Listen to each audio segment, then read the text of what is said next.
So most people that I've talked to, myself included, have enjoyed their VR experiences very much, but we are unlikely to run out and get a Rift or a Vive anytime soon, even maybe not even a PlayStation VR, partially because of the cost, also because we don't have a whole room to dedicate to it. Tell us a little bit about what IMAX wants to do to get more people experiencing virtual reality. Sure. This is, I thought, really interesting on IMAX's part. So they are opening 6 IMAX VR centers around the world this year. And what they want to do is they feel that VR is actually a very social experience, which is kind of funny. When you think about VR, the first thing you think of is, wow, you're literally all by yourself in this little box.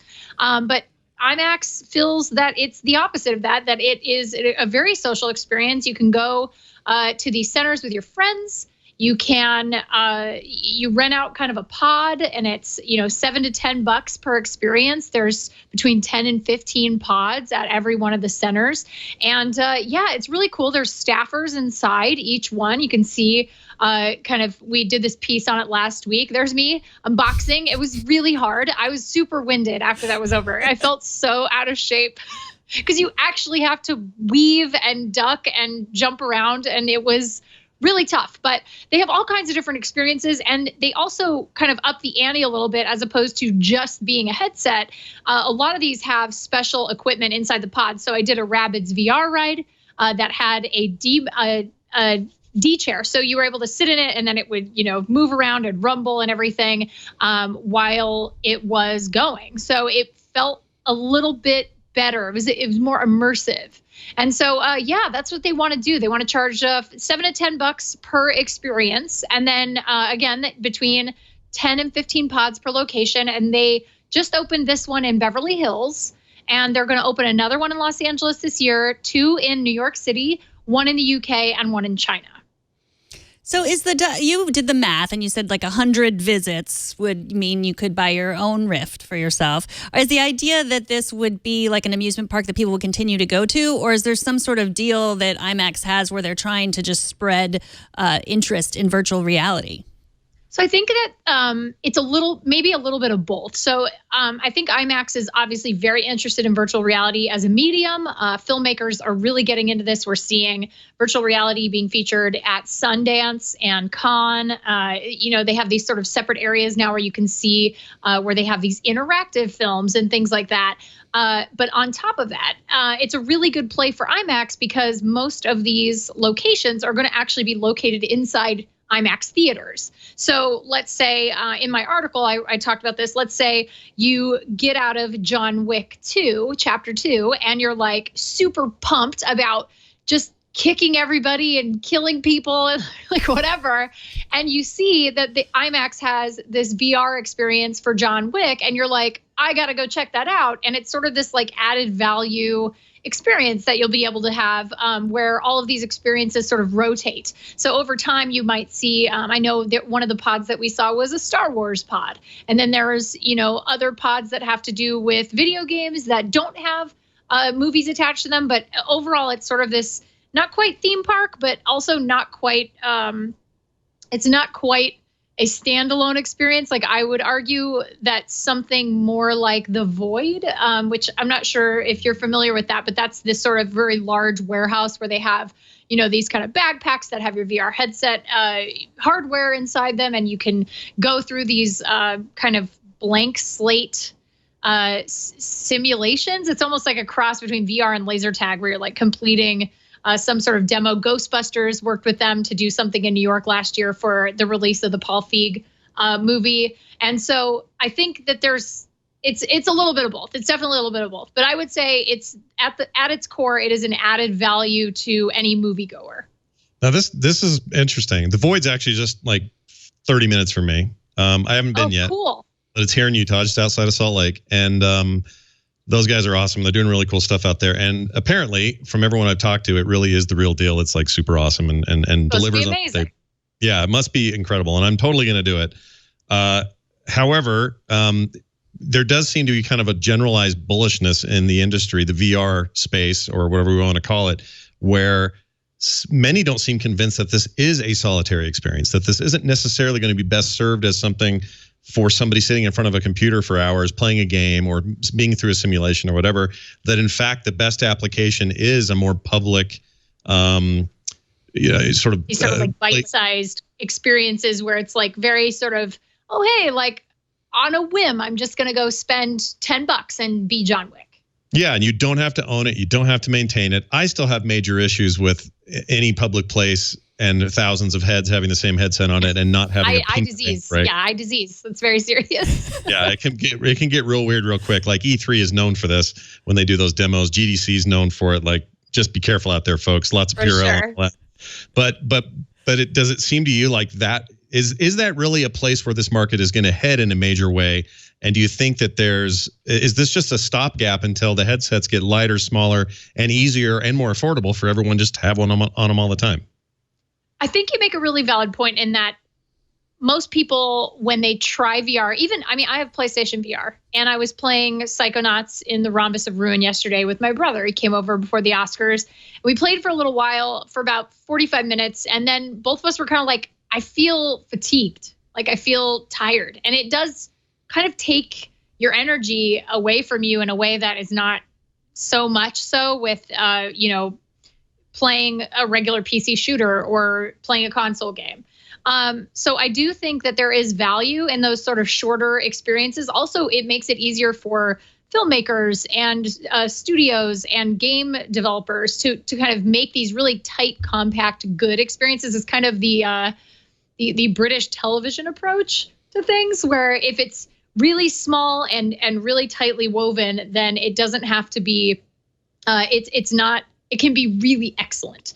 And I think that that's the thing that needs to happen in order to send people to VR to buy for their own homes. So I do think that, it is a stopgap in a way because of all of those factors that we've talked about. The space, the idea of somebody buying a dedicated headset that needs to be connected to a desktop computer at your house or, pretty hefty laptop in a backpack. I think those are definitely early adopter kind of methods. And we are going to get to a point where even HTC now is talking about, we have this, peripheral that's going to let you go wireless and we have all these things going on. So I think at the end of the day, it is a stopgap, but it's also, for me, I think this is actually the way most people will enjoy VR in a really high quality way. So it's a little bit like making a home theater system. So very few people, but more today than say 10 years ago, have super high-end screens like an OLED 4K HDR screen. There's not a lot of people who are willing to invest the money in that. They also, don't have these really high-end Dolby Atmos surround sound systems and stuff like that for their homes because they can go to the movies for $15 and get that at a movie theater.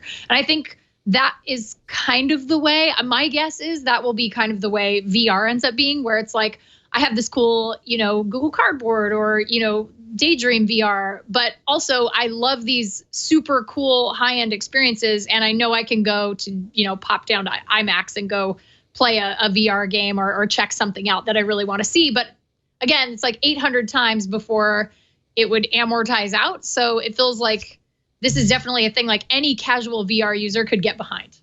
Oh, yeah, I totally agree. The only other thing I would tack onto that is these things tend to flop the other direction eventually. Like we go look at computers. It was rare when I was a kid to find somebody else with a personal home computer because they were paying $5-6 grand for that thing. It was outrageously expensive. And now we build them. Yeah, it was like this huge luxury, and now it's weird if you don't have one. Like cell phones are the same way. Everything kind of hits this crescendo. I used to go to arcades to get my high-end video game fix, and I would play the crappy stuff on an Atari or an NES. Now it's the other way around. Yeah. We probably will get to that place where it's the other way around, but we're just not there yet, I guess. Yeah. Do you think, just out of curiosity, do you think, because I have this conversation with my friends all the time, do you think that AR is going to end up being the thing that is the tipping point, that everybody will experience AR on a regular basis? That'll be sort of the consumer mass adoption technology, and then VR will sort of be more of the specialized thing? I think no matter what, in the long run, it'll be some sort of mix of those two things. I don't think it'll ever be only one or only the other. I think it'll end up being devices that on the fly can turn virtual worlds into partially augmented reality worlds where you're looking at the real world and playing Pokemon Go with a pair of glasses and a bus stop or something, or whatever the equivalent of that will be at the time. But when that happens, it will be because whatever is the lightest thing that didn't cost you an arm and a leg to buy and has the fidelity you want. We're kind of there with cell phones right now. We got to get to that place with VR and AR before anyone has any kind of mass adoption kind of plan. And it's going to be real Wild West and weird until we get there. That I'm sure of. Yeah, I mean, talking to game developers has been really fun because Wild West is the exact phrase I've heard many of them use to describe virtual reality compared to when they started developing games in 3D for PlayStation. And so and Nintendo 64. So this was, they're like, when we started, we didn't know if people would want control of the cameras in games. Like that wasn't a thing before a Crash Bandicoot. And so they gave people that option. And now it's one of those things where when I can't control the camera in a game, I freak out. Like, give me control. But it's such a norm now. But in VR, that actually can cause motion sickness when you have too much control of your motion for the camera on a thumbstick. So you end up sort of having this inherent problem where Resident Evil 7 made a lot of people sick at E3 last year. And it was because they had a free swinging, really kind of high sensitivity, free motion camera. And so if I was looking down at something here with a VR headset, I would be looking at a note. And then just out of sheer habit, I would move the thumbstick to turn the camera because you don't think about having a headset on. And as soon as you turn that camera, but your head doesn't move along with what you're seeing inside the headset, your headset goes this way and your head stays over here. That's when you feel sick. And so this is now another new Wild West for developers to sort of figure out, like, how can we make these things? I think you're absolutely right. It's portability, price, and content. Like those three things all have to be really, really, really good. And I think, portability and price and content are sort of like, they're out here right now, and we need them all to kind of be here-ish. I agree. Well, does the AR aspect of it make it a little less isolating? Like you talked about how a person could go with you. You could go to the IMAX pod and just sit and watch you doing in the pod playing the game. But with AR, you could see each other and work together, right? Yeah, and I think so. Like I said, this is a conversation we have, like my friends and I have a lot, and colleagues and I have had before, where it feels like AR will be that technology that is that will tie in really well to a virtual assistant. So virtual assistants right now, we have these little devices and we say, hey, Alexa, like, sorry for anybody who has an Alexa at home. Give me the weather, whatever you want to say to it. And it tells you all these things. Well, at some point, I should hope we'll have these virtual assistants give us this information in augmented reality. So it kind of all ties in together. It's very Jarvis-esque, wonderful future that I like to think of. But I think that is the technology that people will use more on a daily basis in terms of kind of like mass adoption. So, but when you start looking at VR, it feels like that's a thing that is very much like going to the movies, which is, not a thing that I use every single day. I don't go to a movie theater every single day of my life. There are some people who do, and that's great for them.